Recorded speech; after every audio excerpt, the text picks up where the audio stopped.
मुख्य समाचार में देश भर की तमाम बड़ी खबरों पर नजर डालते हैं। देखिए, पहली खबर, देश के प्रधानमंत्री नरेंद्र मोदी 3 देशों का दौरा खत्म करके वापस भारत लौट चुके हैं। 5 दिन में 27,000 किलोमीटर का सफर किया और इस दौरान वो साइप्रस, कनाडा, G7 और क्रोएशिया में भी गए। वहीं पीएम मोदी ने G7 नेताओं को भी कई तोहफे दिए। फ्रांस के राष्ट्रपति को डोकरा नंदी और ऑस्ट्रेलियाई पीएम को एक बर्तन दिया। फेडरिक को कोणार्क चक्र भी दिया। ये कुछ प्रधानमंत्री के G7 समिट की तस्वीरें आप देख सकते हैं। और वहीं देखिए, ईरान से ऑपरेशन सिंधु भी जारी है। दिल्ली पहुंचा एक और जहाज। अब भारतीय डिप्लोमेट फैमिली की सुरक्षित वापसी की जा रही है। ऑपरेशन सिंधु के तहत ईरान से रेस्क्यू करके पहले चरण में 110 भारतीय छात्र दिल्ली पहुंचे। यहां आकर छात्रों ने कहा कि वहां हालात काफी खराब होते जा रहे हैं। सभी मेडिकल स्टूडेंट आर्मेनिया के रास्ते लाए गए, जिनको जल्द ही भारत डिपोर्ट किया जाएगा। और ये जो भारत लौटे, इनमें से तकरीबन 90 छात्र जो जम्मू कश्मीर के हैं। तो इन स्टूडेंट के लिए जम्मू कश्मीर के मुख्यमंत्री ने भी घोषणा की, कहा कि ईरान से निकाले गए छात्रों के लिए दिल्ली से मिलेगी डिलक्स बसों की सुविधा। जम्मू के सीएम उमर अब्दुल्ला की तरफ से यह बड़ी घोषणा की गई है। चलिए, खबर आ रही है, पीएम मोदी विदेश दौरे के बाद अब आज 20 और कल 21 तारीख को बिहार, उड़ीसा और आंध्र प्रदेश, देश के इन 3 राज्यों का दौरा करेंगे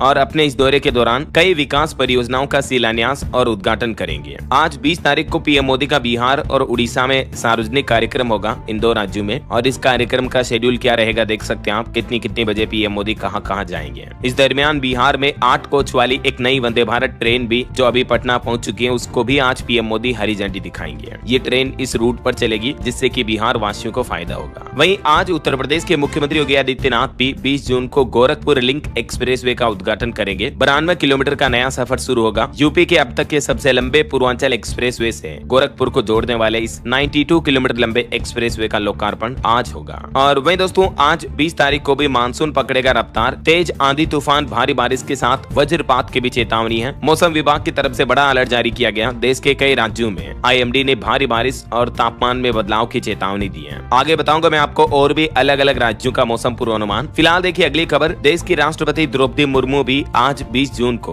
उत्तराखंड के देहरादून में करेगी राष्ट्रपति निकेतन का निरीक्षण। आम जनता के लिए भी इसको खोलने की तैयारी की जा रही है। वहीं मध्य प्रदेश के मुख्यमंत्री डॉक्टर मोहन यादव भी आज 20 जून को सदा नीरा समागम का शुभारंभ करेंगे। शाम 6 बजे ये कार्यक्रम का आयोजन होगा। है ना, तो कुछ यूँ प्रोग्राम रहेंगे आज की तारीख के, केंद्र सरकार और कुछ अलग अलग राज्य सरकारों के। चलिए आगे बढ़ते हैं अपन खबरों में। खबर देखिए, देश के वाणिज्य मंत्री पीयूष गोयल जो कि अभी ब्रिटेन की यात्रा पर हैं, यहाँ वो बोले कि भारत दे सकता है यूके की अर्थव्यवस्था को रफ्तार। पीयूष गोयल ने कहा कि दोनों देशों के बीच व्यापार समझौते से रिश्ते और मजबूत होंगे। वही खबर है, लंदन के लोग चखेंगे अब भारत के ताजे जामुन का स्वाद भी। सरकार ने इस राज्य से पहली खेप भी भेज दी है। दरअसल भारत ने पहली बार कर्नाटक राज्य से लंदन के लिए ताजा जामुन का निर्यात शुरू किया है, यानी एक्सपोर्ट किया गया है इस प्राइस पर। और ICRA की रिपोर्ट में बताया गया कि इस साल भारत की GDP ग्रोथ रेट 6.2% रहने का अनुमान है, जबकि महंगाई भी 3.5% से ऊपर रहेगी। रेटिंग एजेंसी इक्रा की तरफ से ये नया आउटलुक जारी किया गया है। और खबर देखिए, कल अंतर्राष्ट्रीय योग दिवस है। इस मौके पर देश भर के अलग अलग राज्यों में कार्यक्रम आयोजित होंगे। देश की राजधानी दिल्ली में भी सभी लाइनों पर सुबह 4 बजे से ही मेट्रो ट्रेनें शुरू हो जाएगी। योग दिवस के मौके पर हर लाइन पर 30 मिनट के अंतराल में मेट्रो सेवा आपको मिल जाएगी। और इस मौके पर देश भर की पंचायतें आगामी अंतर्राष्ट्रीय योग दिवस को जन आंदोलन बनाने की भी तैयारी कर रही है। प्रधानमंत्री नरेंद्र मोदी ने इस संबंध में एक लेटर भी लिखा, देख सकते हैं आप। और योग दिवस के मौके पर आंध्र प्रदेश के विशाखापट्टनम में भी कल 21 जून को AIIA का मुख्य समारोह योग संगम नाम से आयोजित किया जाएगा। संस्कृति मंत्रालय भी भारत के 100 प्रतिष्ठित पर्यटन स्थलों और 50 सांस्कृतिक स्थलों पर अंतर्राष्ट्रीय योग दिवस मनाएगा। चलिए अगला अपडेट देखिए, बिहार चुनाव 2025 की तैयारियां तेज हुई। अवैध हथियारों से लेकर पोल बायकॉट तक हर मुद्दे पर सख्त निर्देश जारी किए गए। वहीं बिहार में अपराध की कमाई पर भी अब वोर कसा जाएगा। EOU ने बड़ा एक्शन लिया। पूर्व विधायक समेत 52 लोग ईडी के रडार पर हैं। और बिहार में 21 से 25 जुलाई तक अगले महीने बिहार विधानमंडल का मानसून सत्र भी चलेगा। इस दरमियान भी नीतीश सरकार कई बड़े ऐलान कर सकती है। चलिए अगला अपडेट देखिए दोस्तों, कल सिकल सेल दिवस था। इस मौके पर सरकार ने एक रिपोर्ट जारी की, कहा कि सिकल सेल बीमारी का पता लगाने के लिए 6.25 करोड़ लोगों की स्क्रीनिंग की गई। स्वास्थ्य मंत्रालय की तरफ से ये आंकड़े जारी किए गए। और वहीं RBI के गोल्ड लोन नियमों पर भी एक रिपोर्ट आ रही है कि गोल्ड लोन के जो नियमों में बदलाव किया गया, उससे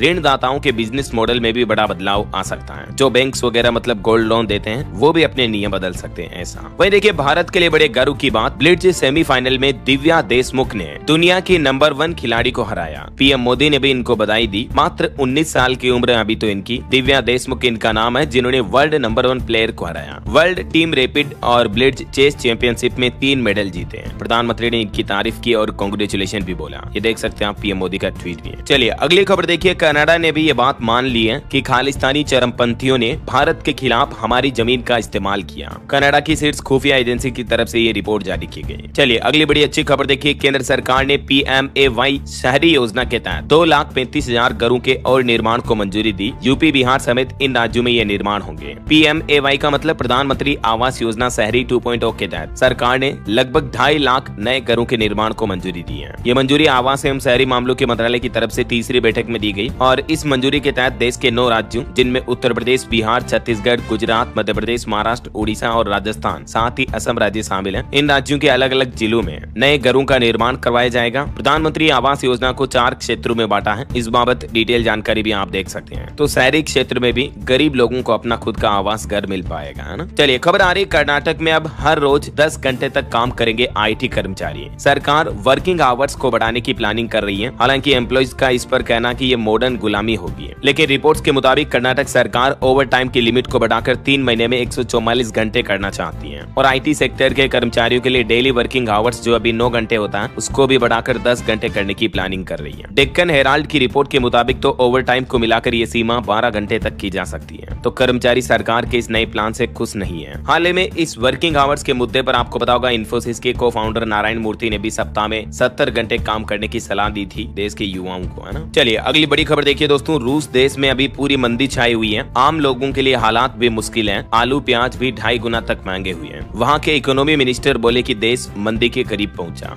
रूस की अर्थव्यवस्था अभी गड़बड़ा गई है और मंदी के कगार पर खड़ी है। खुद इकोनॉमी मिनिस्टर की तरफ से उनके वहाँ के बयान दिए गए। और रूस में ये मंदी छाने के पीछे कारण क्या है? 3 बड़े कारण जिस वजह से रूस देश में अभी ये हालात बने हैं, देख सकते हैं आप डिटेल। कुछ तो रूस की जो यूक्रेन के साथ जंग चल रही है, इससे भी अर्थव्यवस्था बिगड़ी है ना। वही खबर है हमारे पड़ोसी देश पाकिस्तान में भी बढ़ सकती है महंगाई। वहाँ की सरकार कई आर्थिक पाबंदियां लगाने की तैयारी कर रही है और FATF की चौथी बार ग्रे लिस्ट में भी डालने की तैयारी है पाकिस्तान को। भारत में हुए पहलगाम आतंकी हमले के बाद अब पाकिस्तान की मुश्किलें एक बार फिर से बढ़ सकती हैं। अंतर्राष्ट्रीय संस्था FATF भी पाकिस्तान को चौथी बार ग्रे लिस्ट में डालने की तैयारी कर रही है, क्योंकि पाकिस्तान अभी भी अपनी आतंकवाद सपोर्ट की हरकतों से बाज नहीं आ रहा। इससे पहले भी 3 बार ग्रे लिस्ट में रह चुका पाकिस्तान ऑलरेडी, 2008, 2012 से 15 और 18 से 22 के बीच। फिर 22 में पाकिस्तान को इस लिस्ट से हटाया था ना। और अगर पाकिस्तान ग्रे लिस्ट में आया तो आर्थिक दबाव एक बार फिर से बढ़ेगा। चलिए गुजरात अहमदाबाद विमान हादसे से जुड़े कुछ बड़े अपडेट देखिए आप। इस विमान से मिले एयर इंडिया के ड्रीम लाइनर ब्लैक बॉक्स को अब अमेरिका भेजा जाएगा, क्योंकि हमारे देश की टेक्नोलॉजी में इस ब्लैक बॉक्स की डेटा रिकवरी मुमकिन नहीं हो पा रही है और इसीलिए इसको जांच के लिए अब अमेरिका भेजा जाएगा। इस ब्लैक बॉक्स के डेटा से ये पता चल पाएगा कि आखिर विमान हादसा किस वजह से हुआ। ये ब्लैक बॉक्स में मैंने आपको बताया था 2 डिवाइस होते हैं, CVR, FDR।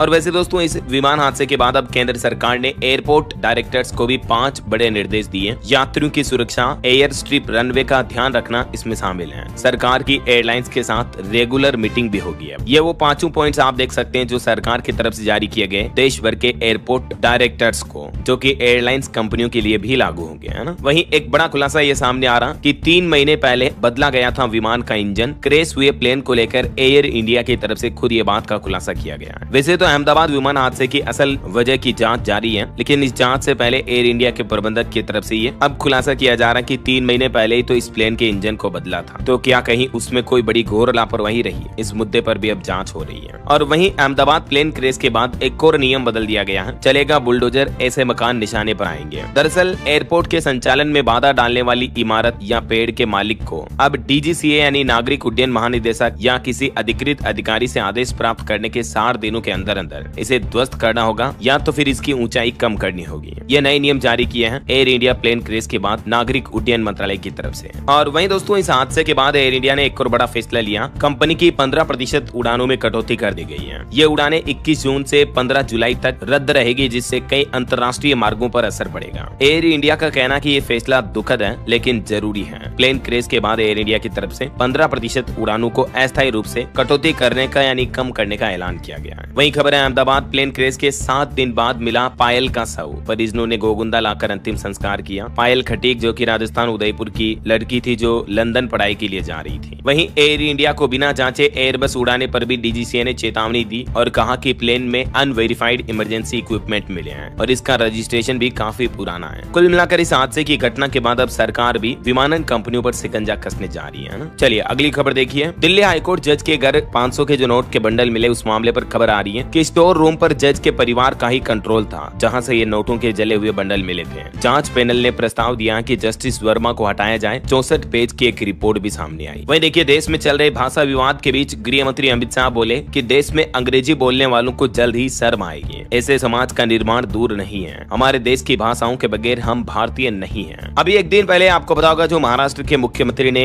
3 भाषा नीति के समर्थन में जो आदेश दिया था, उसके बाद से काफी सियासी बवाल मचा हुआ है। पहले तो महाराष्ट्र सरकार ने आदेश दिया था कि अब राज्य के स्कूलों में हिंदी भाषा तीसरी भाषा के रूप में अनिवार्य रूप से पढ़ाई जाएगी। तो जब मराठी संगठनों ने इसका विरोध किया, तो उसके बाद महाराष्ट्र सरकार ने अपना फैसला बदला और स्कूलों में हिंदी की अनिवार्यता को वापस खत्म कर दिया। जबकि पहले मराठी अंग्रेजी के बाद तीसरी भाषा हिंदी तय की गई थी, लेकिन अब सरकार का कहना कि तीसरी भाषा स्टूडेंट अपनी इच्छा अनुसार ले पाएंगे, कोई भी लैंग्वेज चूज कर सकते हैं वो। तो इन्हीं भाषा विवाद के बीच गृह मंत्री अमित शाह ने भी बयान दिया कि अंग्रेजी बोलने वालों को जल्द ही शर्म आएगी। ऐसा समाज आप देश में बनता हुआ देखोगे। वैसे भाषा विवाद के बीच दिल्ली सरकार ने भी एक फैसला लिया है। दिल्ली के स्कूलों में भी लगेगा भारतीय भाषा समर कैंप, जहां बच्चे एक अतिरिक्त भाषा सीखेंगे। अब हर गर्मी की छुट्टियों में ये समर कैंप लगाया जाएगा बच्चों को एक्स्ट्रा लैंग्वेज सिखाने के लिए, है ना। चलिए अगली खबर देखिए। हरियाणा के मुख्यमंत्री नायब सिंह सैनी ने गुजरात राज्य का दौरा किया और पूर्व मुख्यमंत्री विजय रूपाणी के परिजनों को सांत्वना भी दी, उनसे मुलाकात की है। बोले कि वे सदैव जन सेवा के लिए समर्पित रहे। वहीं बॉलीवुड से खबर आ रही, कर्नाटक राज्य में ठग लाइव की रिलीज का रास्ता साफ हुआ। सुप्रीम कोर्ट ने मामला ही रद्द कर दिया है और राज्य सरकार को थिएटरों की सुरक्षा सुनिश्चित करने के निर्देश भी दिए हैं। एक्टर कमल हासन की फिल्म को लेकर जो विवाद हो रहा था, तो अब आखिरकार ये मूवी रिलीज हो पाएगी।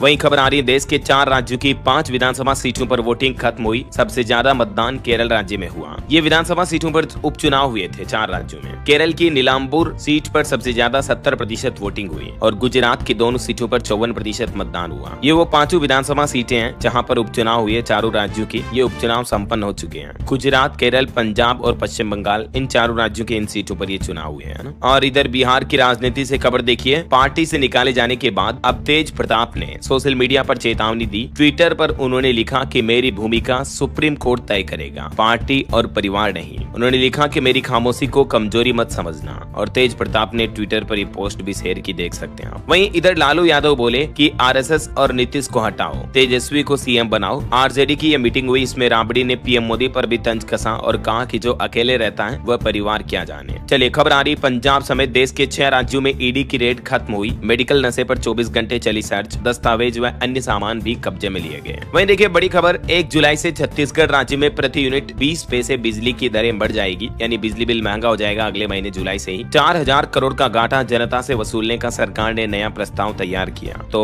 विपक्ष ने यानी कांग्रेस ने चिमनी और लालटेन के साथ छत्तीसगढ़ सरकार के इस फैसले का विरोध भी किया। खबर के मुताबिक छत्तीसगढ़ के 64 लाख से भी ज्यादा बिजली उपभोक्ताओं को जुलाई महीने से ही महंगाई का बड़ा झटका लग सकता है। CSPDCL ने लगभग 4500 करोड़ के घाटे को कवर करने के लिए 20 पैसे प्रति यूनिट बिजली दरें बढ़ाने का प्रस्ताव दिया है। चलिए खबर आ रही है दोस्तों, 1 जुलाई से तत्काल बुकिंग के लिए IRCTC अकाउंट को आधार कार्ड से लिंक करना जरूरी होगा। रेलवे टिकट बुकिंग का ये नियम बदलने जा रहा है 1 जुलाई से ही। अब तत्काल बुकिंग के लिए आधार लिंक अनिवार्य होगा और इसके बाद 15 जुलाई से तो आधार बेस्ड OTP वेरिफिकेशन भी जरूरी होगा, तभी आप तत्काल टिकट बुक कर पाएंगे। टिकट बुकिंग प्रक्रिया को पारदर्शी बनाने और फर्जीवाड़े कालाबाजारी पर रोक लगाने के लिए इंडियन रेलवे जुलाई से ये नए नियम लागू करने जा रहा है। मैंने आपको DLS न्यूज चैनल पर इन नियमों के बारे में पहले भी जानकारी बताई थी। वैसे 1 जुलाई से ATM डेबिट कार्ड से जुड़े और भी कई सारे बैंकिंग नियम भी बदलने जा रहे हैं। GST वगैरह को लेकर भी अपडेट्स हैं। तो अगर आप इन नए नियमों को विस्तार से देखना चाहते हो तो कल शाम को मैंने एक अलग से सेपरेट वीडियो डाला है DLS न्यूज चैनल पर, आप इसे जाकर देख लीजिएगा, है ना। चलिए फिलहाल आगे बढ़ते हैं अपन खबरों में। कुछ ईरान इजराइल जंग से जुड़े अपडेट देखिए आप। इजराइल और अमेरिका मिलकर ईरान के एटमी प्लांट को करेंगे नष्ट। तेहरान पर हवाई हमले जारी हैं और अब ईरान इजराइल युद्ध में चीन की भी एंट्री हो चुकी है। मिडिल ईस्ट क्राइसिस पर चाइना के राष्ट्रपति शी जिनपिंग ने बड़ा बयान दिया और चीन ने भी इजराइल से जल्द सीज फायर करने को कहा है। जिनपिंग ने कहा कि जंग कोई भी विवाद सुलझाने का सही तरीका नहीं है। चाइना के राष्ट्रपति बोले कि जल्द से जल्द दोनों देशों के बीच युद्ध विराम होना चाहिए। वहीं खबर है, तेहरान में तानाशाहों से पूरी कीमत वसूलेंगे। अस्पताल और कई रिहायशी इलाकों में ईरान ने भी जवाबी कार्यवाही में बैलिस्टिक मिसाइलें दागी इजराइल पर, तो बेंजामिन नेतन्याहू इजराइल के पीएम भी भड़क गए। देखिए जवाब में नेतन्याहू बोले कि ईरान में सुप्रीम लीडर खामेनेई भी महफूज नहीं है। केंद्र सरकार इजराइल से भारतीयों को निकालेगी। अभी तक जंग में 639 ईरानी और 24 इजरायलियों की मौत होने की खबर है,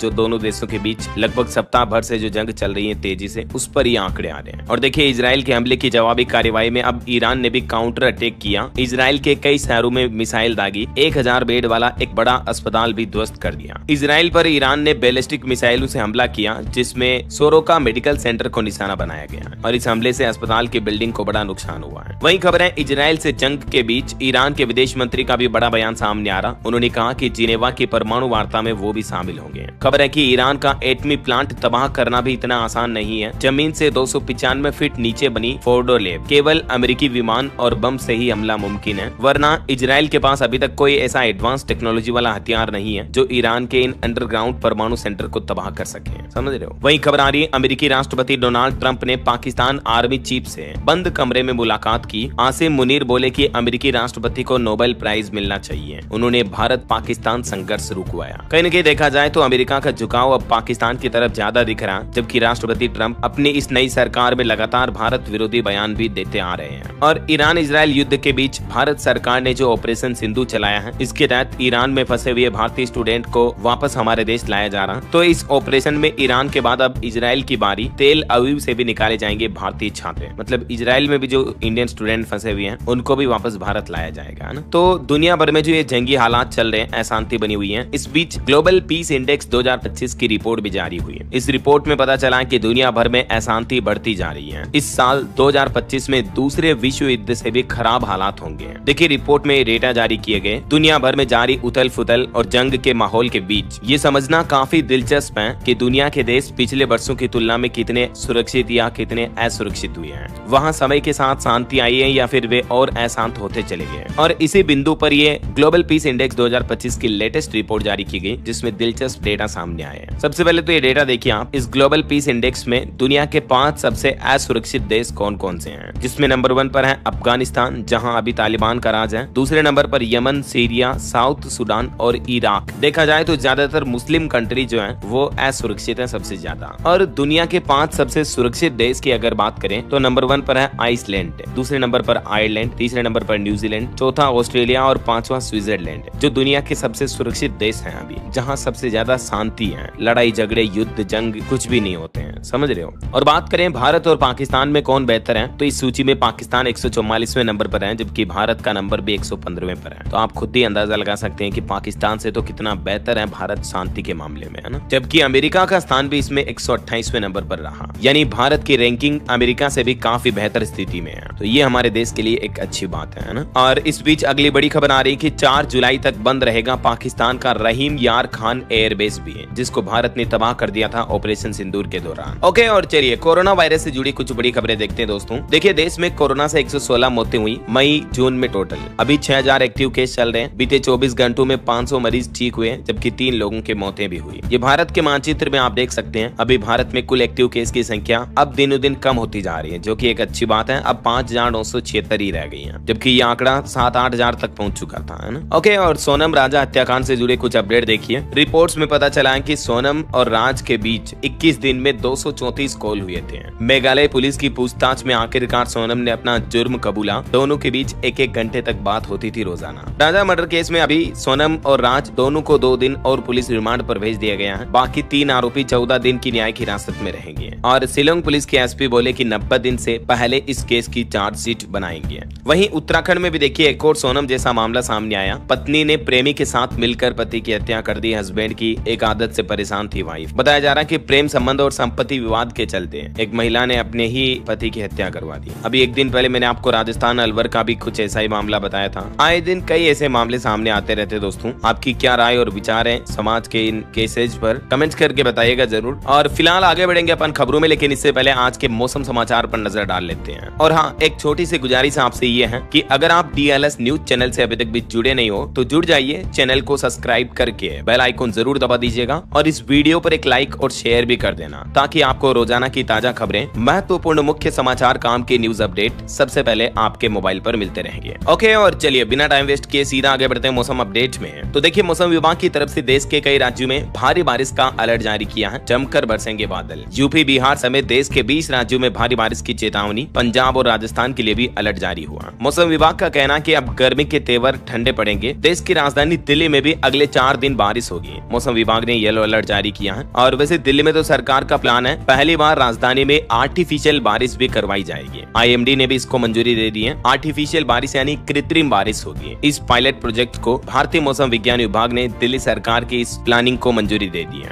ये प्रोजेक्ट निम्बो स्ट्रेस बादलों पर केंद्रित होगा, जिनमें 50% से ज्यादा नमी होगी। पर्यावरण मंत्री का कहना कि तैयारियां पूरी हैं और ये भविष्य का रोड मैप है। तो दिल्ली को प्रदूषण से बचाने के लिए आर्टिफिशियल रेन करवाई जाएगी, है ना। वहीं मानसून की शुरुआत में ही हरियाणा सरकार ने भी अधिकारियों को चेतावनी दी और कहा कि कहीं भी जल भराव हुआ तो अधिकारी नपेंगे। श्रुति चौधरी ने चेतावनी देते हुए कहा कि मानसून से पहले सभी तैयारियां कर लें। अभी कुछ देश के अलग अलग राज्यों के मौसम हालात देखिए आप। गुजरात, अहमदाबाद और वापी में भी भारी बारिश हुई। घरों और दुकानों में पानी घुस गया। गुजरात के 5 जिलों में रेड अलर्ट है। राजस्थान में भी जयपुर वगैरह में सड़कें लबालब है। बूंदी के तो अस्पतालों में भी पानी भर गया। देश के ज्यादातर राज्यों में अभी मानसून पहुंच चुका है और बाकी के राज्यों में भी 1-2 दिन में पहुंच जाएगा। कुछ अलग अलग राज्यों के हालात देखिए दोस्तों। राजस्थान में जयपुर समेत कई जिलों में तेज बारिश से सड़कों पर भी मानो नदियां बहने लगी। 9 शहरों में झमाझम बारिश हुई। कई पुलिस थानों और हॉस्पिटल की बिल्डिंग में भी पानी भर गया। आज और कल भी राजस्थान के 28 जिलों में बरसात का अलर्ट है। मध्य प्रदेश की बात करें तो इंदौर के पाताल पानी में बहने लगा झरना। मानसून ने पूरे MP को कवर कर लिया है। नीमच, मंदसौर में भी भारी बारिश हुई। भोपाल, इंदौर में भी पानी गिरा। और उत्तर प्रदेश के हालात देखिए। लखनऊ में जोरदार बारिश हुई। उन्नाव में रेलवे ट्रैक धंसा। औरैया में माँ बेटे भी नाले में गिरे। और बिजली गिरने की घटनाओं में भी उत्तर प्रदेश में 10 लोगों की मौतें हो गई पिछले 12 घंटों में। आज और कल तक यूपी के 39 जिलों में भारी बरसात का अलर्ट है। और बिहार में भी मानसून के हालात देखिए। पटना समेत 10 जिलों में बारिश हुई। अभी पूरे बिहार में अलर्ट है। 25 जिलों में तो हेवी रेन की संभावना है। बिहार के गया में सबसे ज्यादा 105 mm बारिश देखी गई। और बिहार की ये फल्गु नदी की तस्वीरें देखिए। पानी में फंसे 20 लोगों का रेस्क्यू किया गया। बच्चे को कमर में बांधकर रस्सी से ऊपर खींचा। एक पिता पुत्र तो अभी भी लापता है। वहीं झारखंड में भी मानसून के हालात देखिए दोस्तों। लगातार बारिश से उफान पर चल रही है कई नदियां। झारखंड रांची में भी जल जमाव हुआ। बोकारो में तेनू घाट डैम के गेट भी खोले गए। हरियाणा में भी मानसून के हालात है कि हरियाणा के 2 जिलों में बारिश और 17 जिलों में भारी बारिश का अलर्ट है। आसमानी बिजली चमकने के साथ ही तेज हवाएं भी चलेगी और प्री मानसून एक्टिव होगा, तो सावधान रहिएगा। मौसम विभाग का कहना है कि गरज चमक के साथ 30 से 40 किलोमीटर प्रति घंटा की रफ्तार से हवाएं चलेगी। पंजाब के भी 8 जिलों में आज बारिश का अलर्ट है। सुबह भी हल्की बूंदाबांदी हुई। और पहाड़ी राज्यों की बात करें तो देखिए आप, उत्तराखंड में 20 जून को आज मानसून दस्तक दे देगा। आज बारिश की वजह से मौसम सुहाना हो जाएगा उत्तराखंड का भी। नैनीताल, बागेश्वर समेत कई जिलों में भारी बारिश की चेतावनी है। और हिमाचल प्रदेश में भी कल 21 जून से मानसून सक्रिय हो जाएगा। हिमाचल के भी 7 जिलों में भारी बारिश का अलर्ट है। 21 से 23 जून तक हिमाचल वासी भी सावधान रहें। और भी दोस्तों, स्काईमेट वेदर की रिपोर्ट के मुताबिक अगले 24 घंटों के दौरान मौसम की संभावित गतिविधियां क्या रह सकती हैं, जिसकी जानकारी आप देख सकते हैं स्क्रीन पर। किन किन राज्यों में बारिश वगैरह का सिलसिला रहेगा। वैसे 20 और 21 जून को देश के कई राज्यों में, बोले तो अधिकतर राज्यों में बारिश वगैरह के हालात आपको देखने को मिलेंगे, है ना। ओके, और चलिए मौसम के बाद अब अपन आज के सराफा बाजार पर नजर डाल लेते हैं। तो देखिए सोना 193 रुपए गिर कर अभी 99,261 पर चल रहा है, जबकि चांदी 2029 रुपए टूटी और चांदी का भाव 1,07,000 रुपए प्रति किलो चल रहा है। और भी अलग अलग कैरेट के हिसाब से गोल्ड का प्राइस आप देख सकते हैं स्क्रीन पर। ओके, और चलिए कुछ मार्केट अपडेट्स देख लेते हैं। देखिए बीते दिन शेयर बाजार सेंसेक्स 83 अंक गिरकर 81,362 पर बंद हुआ। निफ्टी भी मामूली 19 अंक फिसला। निवेशकों के लिए खबर है, एलन बेरी इंडस्ट्रियल केसेज का IPO 24 जून को ओपन होगा। 26 जून तक आप निवेश कर पाएंगे। वहीं देश का एक सबसे बड़ा IPO भी आ रहा है। HDB फाइनेंशियल सर्विसेज का IPO का इंतजार भी आखिरकार खत्म हुआ। 25 जून को IPO खुलेगा। 12,500 करोड़ रुपए जुटाएगी इस IPO के जरिए कंपनी, और ये इस साल का सबसे बड़ा IPO होने जा रहा है, जिसमें 27 जून तक निवेशक निवेश कर पाएंगे, है ना। वही खबर आ रही, US फेडरल रिजर्व ने ब्याज दरों में कोई बदलाव नहीं किया। अमेरिकी राष्ट्रपति डोनाल्ड ट्रंप की टैरिफ नीति से अमेरिका की विकास दर भी धीमी हुई। और एक रिपोर्ट देखिए, ACME सोलर ने वित्त वर्ष 2025 में रिकॉर्ड प्रदर्शन किया। 1200 मेगावाट सौर परियोजना का सफल संचालन किया। स्टॉक मार्केट के निवेशकों के लिए एक अच्छी खबर है, वेदांता समूह बांटेगा 2737 करोड़ का डिविडेंड। शेयर धारकों को डी मर्जर योजना का भी लाभ मिलेगा। 7 रुपए प्रति शेयर डिविडेंड देने की घोषणा की है वेदांता लिमिटेड कंपनी। ओके, और चलिए मार्केट के बाद आगे बढ़ते हैं अपन खबरों में। कुछ बड़े हादसों की खबरें देखिए दोस्तों। महाराष्ट्र के पुणे में रोड एक्सीडेंट की घटना में 8 लोगों की मौत हो गई। मरने वालों में एक 6 साल का बच्चा और एक महिला भी शामिल है। खड़ी पिकअप से टकराई थी तेज रफ्तार कार और तभी ये बड़ा हादसा हो गया। देश के PM मोदी ने भी इस हादसे पर दुख जताया। वहीं मध्य प्रदेश के राजगढ़ में भी एक बड़ा रोड एक्सीडेंट हो गया। कार डिवाइडर से टकराई, माँ बेटे समेत 4 लोगों की जान चली गई, 3 घायल हो गए। ये यूपी अयोध्या से गुजरात जा रहे थे, तभी राजगढ़ आजमगढ़ में ड्राइवर को जबकि आ गई और ये भीषण सड़क हादसा हो गया। मैं आपको कहता रहता हूँ दोस्तों, आए दिन रोजाना की गाड़ी हमेशा धीरे चलाएं और सावधानी सतर्कता के साथ चलाएं, है ना। चलिए अगला अपडेट देखिए। इलोन मस्क के स्टारशिप में टेस्ट के दौरान बड़ा धमाका हुआ। लपटें और धुआं दूर दूर तक दिखाई दिया, आसपास के घरों की खिड़कियां तक हिल गई। दुनिया के सबसे अमीर कारोबारी इलोन मस्क का स्टारशिप 30 रॉकेट टेक्सास के स्टारबेस टेस्टिंग साइट पर अचानक धमाके के साथ फट गया। हालांकि गनीमत और राहत की बात यह रही कि कोई हताहत नहीं हुई, लेकिन आर्थिक रूप से बड़ा नुकसान हुआ। इससे पिछली बार वाला जो रॉकेट 9वां टेस्ट लॉन्चिंग हुई थी, वो भी लॉन्चिंग के आधे घंटे बाद कंट्रोल खो दिया था। फिर भी इलोन अभी भी जिद पर अड़े हुए हैं और उनकी यही जिद उन्हें इतना सफल व्यक्ति बनाती है। चलिए अगली खबर देखिए। भारत के लिए एक अच्छी रिपोर्ट आ रही कि दुनिया को पसंद आ रही भारतीय कॉफी का स्वाद। 120 देशों तक पहुंच रही है भारत की कॉफी। बीते 5 साल में कॉफी का निर्यात यानी एक्सपोर्ट काफी अच्छा बढ़ा है। ये कुछ डेटा आप देख सकते हैं। चलिए अगला अपडेट देखिए। आरक्षण पर कर्नाटक सरकार ने बड़ा फैसला लिया। हाउसिंग स्कीम्स में अल्पसंख्यकों को अब मिलेगा 15% तक आरक्षण। कर्नाटक की सिद्धारमैया सरकार ने अल्पसंख्यक समुदाय के लोगों के लिए आवास योजना में मिलने वाले आरक्षण को 10% से बढ़ाकर 15% कर दिया है। ये निर्णय मुख्यमंत्री की कैबिनेट बैठक में लिया गया और ये फैसला राज्य के शहरी और ग्रामीण दोनों क्षेत्रों पर लागू होगा और इन सभी योजनाओं में ये फैसला लागू माना जाएगा। तो रिजर्वेशन को लेकर कर्नाटक सरकार की तरफ से ये अहम आदेश जारी किया गया। चलिए खबर आ रही है। रक्षा अधिग्रहण प्रक्रिया 2020 की होगी व्यापक समीक्षा।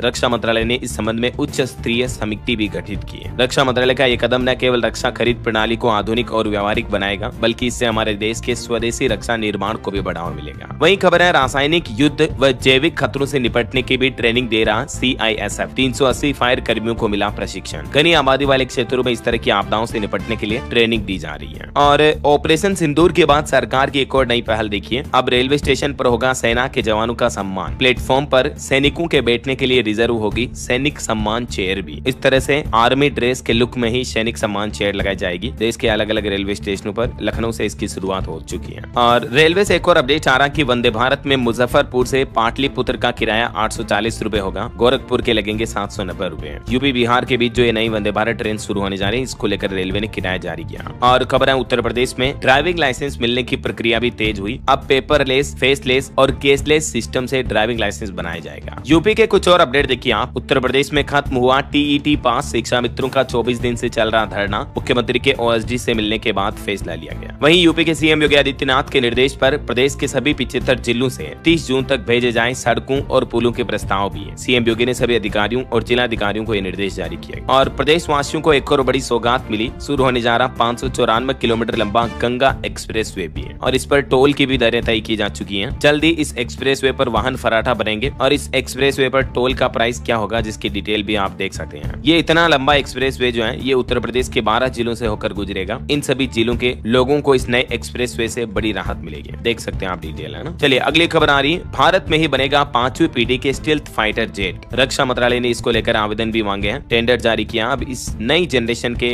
फाइटर जेट भारत में ही बनाए जाएंगे। और भारत फ्रांस के बीच भी एक समझौता हुआ है। भारत में बनेगा फाल्कन 2000 जेट भी। मैंने आपको कल ही बताया था ना, रिलायंस इंफ्रा की दसों के साथ एक ऐतिहासिक समझौता हुआ है और नागपुर में इसका मैन्युफैक्चरिंग हब बनेगा, है ना। वही देखिए, वित्त मंत्री निर्मला सीतारमण का कहना है कि देश में डिजिटल फ्रॉड के बढ़ते मामलों पर चिंतित है वो। फिनटेक कंपनियों से भी वित्त मंत्री ने साइबर क्राइम से समाधान निकालने की अपील की है। और खबर है, भारत पाकिस्तान सीमा के पास वायुसेना दिखाएगी ताकत। अभ्यास के लिए नोटिम जारी किया गया। आज 20 जून को पाकिस्तान बॉर्डर के पास इंडियन एयरफोर्स अपना नया युद्धाभ्यास करेगी। और एक अच्छी खबर है, भारत का स्वदेशी स्टेल्थ फाइटर एयरक्राफ्ट AMCA भी बनेगा अब आत्मनिर्भर भारत की नई पहचान। और PM मोदी का उड़ीसा दौरा जो आज होने वाला है, ये भी बेहद खास होगा। यहाँ रेलवे की कई परियोजनाओं का भी शुभारंभ करेंगे। 20 जून को एक दिवसीय उड़ीसा दौरे पर 2750 करोड़ रुपए की रेलवे परियोजनाओं का शुभारंभ करने जा रहे हैं PM मोदी। इस रूट पर नई रेलवे लाइन शुरू हो गई, है ना। और भारत के लिए स्टार्टअप सिस्टम पर भी अच्छी रिपोर्ट आ रही कि दुनिया का तीसरा सबसे बड़ा स्टार्टअप इकोसिस्टम बन चुका है हमारा देश भारत। बीते 11 सालों में ऐसे बदली तस्वीर। PM गति शक्ति और राष्ट्रीय लॉजिस्टिक नीति के फैसलों से भारत में स्टार्टअप्स को अच्छा बढ़ावा मिला है। वही खबर आ रही, आंगनबाड़ी से लेकर पंचायत तक होगा इंटरनेट से लेस। BSNL कंपनी हरियाणा राज्य के गाँव में क्रांति लाने वाली है। 50,000 FTTH कनेक्शन लगाए जा रहे हैं हरियाणा में BSNL के द्वारा, जो कि ग्राम पंचायत, स्कूलों और स्वास्थ्य केंद्रों को इंटरनेट कनेक्टिविटी से जोड़ेंगे, है ना। और खबर देखिए, उत्तर प्रदेश में 403 विधानसभा, 75 जिले और 18 मेगा प्लान। CM योगी ने एक और गेम चेंजर योजना लॉन्च की है, जिससे कि हर जिले को करोड़ों रुपए की सौगात मिलने वाली है। इन परियोजनाओं में PM मोदी ने धार्मिक पर्यटन, सड़क सुरक्षा और पारदर्शिता पर विशेष जोर दिया है। इन परियोजनाओं के तहत जो भी उत्तर प्रदेश में धार्मिक स्थल है, उन्हें मुख्य मार्गों से जोड़ा जाएगा। वहीं यूपी में पशुपालकों के लिए भी खुशखबरी आई, सिर्फ 2 रुपए में होगा आपके पशु का इलाज। बस इस नंबर पर कॉल करें। यूपी में पशुओं के लिए मुफ्त चिकित्सा हेल्पलाइन नंबर है 1962, इस पर आप कॉल कर सकते हैं। उत्तर प्रदेश में मोबाइल वेटरनरी सेवा शुरू कर दी गई है, जैसे इंसानों के लिए एम्बुलेंस होती है ना, वैसे ही।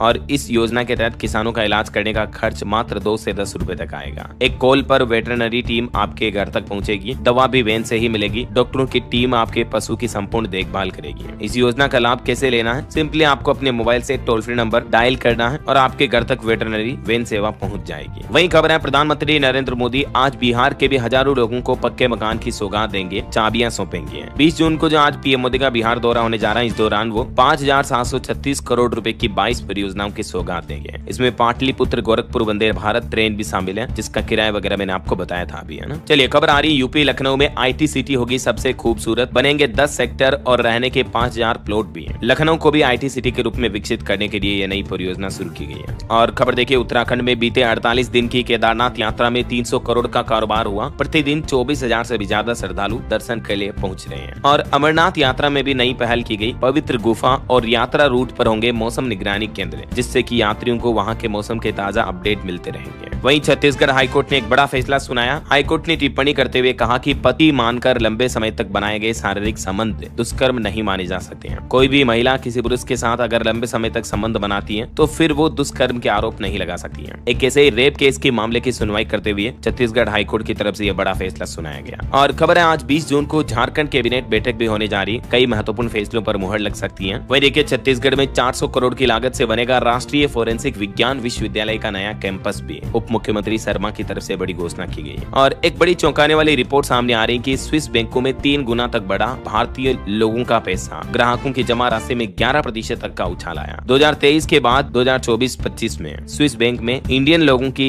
हिस्सेदारी बढ़ी है। मतलब देखिए आप, भारतीय लोग कितना पैसा स्विस बैंक में जमा कर रहे हैं। चलिए टेक न्यूज से खबर आ रही है, फेसबुक के करोड़ों यूजर्स को मिला पास की फीचर। अब बिना पासवर्ड के भी आप अपना अकाउंट लॉगिन कर पाएंगे। मेटा कंपनी की तरफ से ये सिक्योरिटी बढ़ाने के लिए नया फीचर लॉन्च किया है। वहीं खबर है, ई कॉमर्स कंपनी अमेजोन भी भारत में 2000 करोड़ से ज्यादा का निवेश करेगी, ग्राहकों को और बेहतर सुविधाएं मिलेगी, कंपनी ने घोषणा की है। चलिए अगली बड़ी खबर देखिए, 3 साल की सजा 5 लाख तक का जुर्माना होगा। अब भीड़ नियंत्रण कानून ला रही है कर्नाटक सरकार। कर्नाटक के बेंगलुरु में आपको पता होगा, चिन्ना स्वामी स्टेडियम के बाहर जो भगदड़ मची थी, जिसमें 11 लोगों की मौतें हो गई थी। तो इस हादसे के बाद अब कर्नाटक सरकार क्राउड कंट्रोल कानून लाने जा रही है। और इस कानून में क्या क्या प्रावधान होंगे देख सकते हैं आप। इवेंट आयोजकों के लिए सख्त दंड का प्रावधान भी होगा। चलिए खबर आ रही है, QS वर्ल्ड रैंकिंग 2026 में भारत के 54 संस्थानों ने बनाई जगह। शिक्षा मंत्री धर्मेंद्र प्रधान ने भी इसकी सराहना की और पीएम मोदी ने भी बधाई दी। ये रिपोर्ट्स बताती हैं कि एजुकेशन के सेक्टर में भी भारत ने अच्छी प्रगति हासिल की है ना। और खबर देखिए, IPL 2025 ने तोड़े व्यूवरशिप के सारे record. 840 billion minute watch time रहा। पंजाब बंगलुरु फाइनल सबसे ज्यादा देखा जाने वाला T20 मैच बना। वहीं अयोध्या राम मंदिर में अब रामलला के भोग के लिए सीता रसोई तैयार हुई। देसी घी से पूरी हलवा बनेगा। हर घंटे 50 भक्त ही राजा राम के दर्शन कर पा रहे हैं। और खबर है, राहुल गांधी ने अपना नया पता बना लिया है, लुटियंस जोन का सुनहरी बाग। अब यहाँ रहेंगे राहुल गांधी। अपने 55वें जन्मदिन पर यहाँ शिफ्ट हो चुके हैं, जबकि अभी तक वो अपनी मां सोनिया गांधी के घर में रहते थे।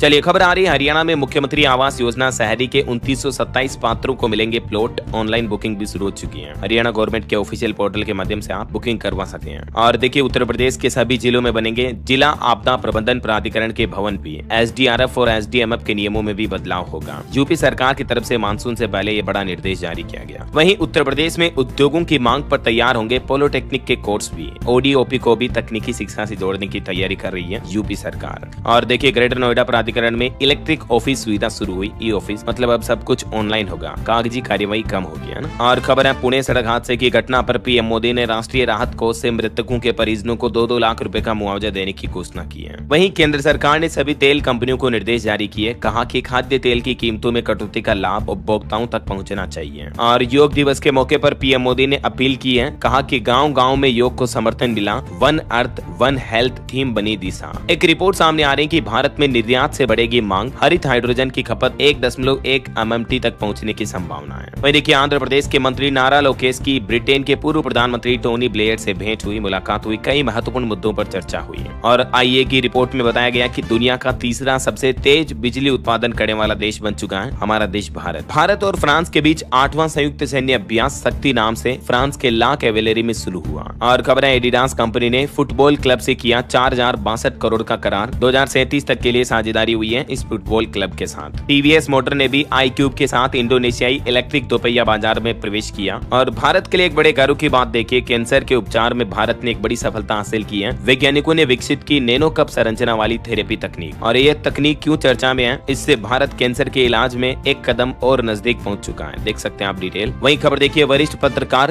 राम बहादुर राय को IGNCA में पद्म भूषण अवार्ड से सम्मानित किया गया। और देखिए, टेलीकॉम कंपनियां एयरटेल और जियो ने भी स्पेस एक्स के साथ हाथ मिलाया। स्टारलिंक को भारत में लाइसेंस मिल चुका है। गूगल कंपनी ने हैदराबाद में लॉन्च किया पहला एशिया पैसिफिक हब भी। खबर है सिक्किम में आज से शुरू हो रही कैलाश मानसरोवर यात्रा के सुचारू संचालन के लिए सभी तैयारियां भी पूरी कर ली गई है। पिछले 5 वर्षों में भारत वैश्विक स्तर पर बिजली उत्पादन क्षमता के मामले में चीन और अमेरिका के बाद अब तीसरा सबसे बड़ा देश बन चुका है। वहीं बिहार सरकार का आदेश देखिए, अब दूसरे अस्पताल से बात करके मरीज को रेफर कर सकेंगे हॉस्पिटल। पटना प्रमंडलीय आयुक्त ने जारी किया निर्देश। बिहार पटना में 21 करोड़ की लागत से बनेगा विश्व स्तरीय इंडोर स्टेडियम भी। पाटलिपुत्र खेल परिसर में होगा इसका निर्माण। और देखिए, बिहार में तकनीकी छात्रों को मिलेगा IIT मुंबई से मुफ्त तकनीकी प्रशिक्षण भी। बिहार सरकार और IIT मुंबई के बीच ये ऐतिहासिक समझौता हुआ है। वहीं देखिए, जम्मू कश्मीर में मां वैष्णो देवी धाम पर बड़ा बदलाव किया गया। अब यात्रियों को बिना लाइन लगे भी यात्री कार्ड मिल पाएगा। वैष्णो देवी पर RFID कार्ड लेना और भी आसान हो चुका है। श्रद्धालु खुद रजिस्ट्रेशन करा पाएंगे, है ना। और खबर देखिए, पृथ्वी पर नजर रखने के लिए नासा और इसरो मिलकर स्पेशल सैटेलाइट जुलाई महीने में लॉन्च करेगी, जिसे निशार मिशन नाम दिया गया है। और पंजाब के छात्रों को भी बड़ी राहत मिली है, फिर से अमेरिका में कर सकेंगे स्टडी। ट्रम्प प्रशासन ने कुछ समय पहले जो स्टडी वीजा पर जो रोक लगा दी थी, तो उसको अस्थायी रूप से हटा दिया है। ओके, और चलिए कुछ और स्टेट न्यूज अपडेट देख लेते हैं फटाफट से। देखिए, राजस्थान में मेज नदी पर प्रदेश की पहली सोलर लिफ्ट सिंचाई परियोजना की शुरुआत हुई। 25,000 किसानों को इससे फायदा मिलेगा। वहीं खबर है, मध्य प्रदेश सरकार ने भी प्रमोशन के नए नियम जारी किए। हर DPC में आरक्षित वर्ग का अवसर होगा। सीधी भर्ती वाले पदों पर SC/ST को 16 से 20% तक रिजर्वेशन यानी आरक्षण मिलेगा। वहीं पॉलिटिक्स से भी खबर आ रही, मध्य प्रदेश में कांग्रेस जहां कमजोर है वहां चलेगा विदिशा मॉडल भी।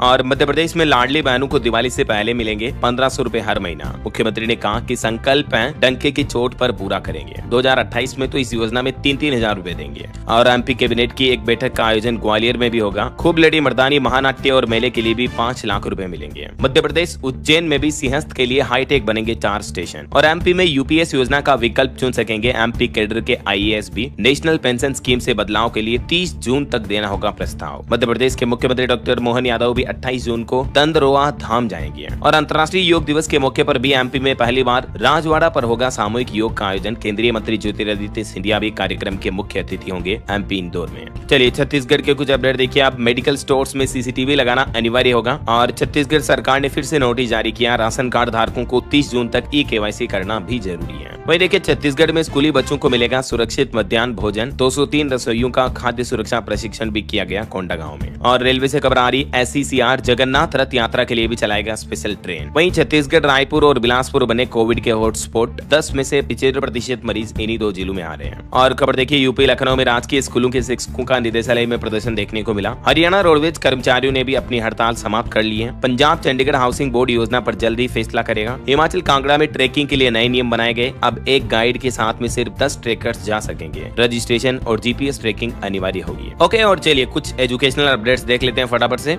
देखिए, रेलवे में इस पद पर अब सीधी भर्ती होगी। भर्ती प्रक्रिया में बड़ा बदलाव किया और रेलवे बोर्ड ने निर्देश भी जारी कर दिए। गोरखपुर में रेलवे बोर्ड ने चतुर्थ श्रेणी कर्मचारियों की भर्ती प्रक्रिया में यह बदलाव किया। अब इस कैटेगरी की रिक्रूटमेंट डायरेक्टली सीधी भर्ती के रूप में की जाएगी। और यूपी में देखिए, राम मनोहर लोहिया अवध विश्वविद्यालय में विद्यार्थी अब पढ़ेंगे सुंदरकांड भी। BA के पाठ्यक्रम का हिस्सा बनाइए। हिंदी के छात्र करेंगे डिजिटल पत्रकारिता की पढ़ाई भी। सरकारी नौकरी पर खबर आ रही, UPSC NDA और CDS2 एग्जाम के लिए आवेदन की तारीख बढ़ चुकी है। अब 20 जून तक अप्लाई कर पाएंगे। बिहार में भी निकली 7279 टीचर की भर्ती। 2 जुलाई से आवेदन कर सकेंगे। लास्ट डेट रहेगी इसके 28 जुलाई। वहीं खबर है, हरियाणा में जुलाई में होगा CET एग्जाम। मुख्य सचिव ने 2 से 3 दिन में कराने को कहा है। और बिहार में तो 26,000 से ज्यादा शिक्षकों के लिए भी गुड न्यूज आई। प्राथमिक शिक्षा निदेशक की तरफ से आदेश जारी किए गए, जिसके मुताबिक स्थानांतरित शिक्षकों को स्कूल आवंटित कर दिए गए हैं। और ये आवंटन ई-शिक्षा कोष पोर्टल पर भी जारी कर दिया। ठीक है ना। ओके, और चलिए दोस्तों, अंत में आज के राशिफल पर नजर डाल लेते हैं। तो देखिए, मकर राशि वालों को किस्मत का साथ मिलेगा और कुंभ राशि के लोगों को भी कामकाज में सफलता मिलने के योग है। और भी कुछ अलग अलग राशियों का राशिफल आप देख सकते हैं स्क्रीन पर। और हाँ दोस्तों, आप मुझे कमेंट करके बताइए